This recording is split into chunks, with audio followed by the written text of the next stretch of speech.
Samantala, idol, lalaki pinagbabaril sa loob ng bahay sa Urbiztondo, 5 armadong suspek at tumakas.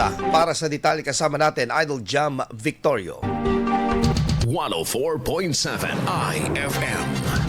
Report!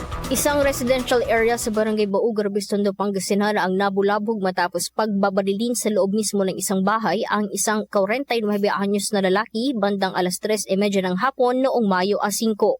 Ayon sa Urbiztondo Municipal Police Station, nagsimula umano ang insidente nang pumasok ang 5 hindi pa nakikilalang armadong lalaki sa bahay ng biktima at agad itong pinagbabaril habang nagpapahinga. Nakatakas ang mga suspect sa hindi patukoy na direksyon kung saan nadiskubre na lamang ang biktima na nakahandusay at maraming tama ng bala sa katawan. Agad na isinugod ang biktima sa ospital upang mabigyan ng agarang lunas. Patuloy naman umano ang follow-up investigation ng Urbiztondo Municipal Police Station para sa pagkakakilala ng mga suspect at sa pagtukoy sa motibo sa pamamaril. Kasama mo mula dito sa IFM Digupan. Ako po si Idol Jam Victorio. Tatak IFM!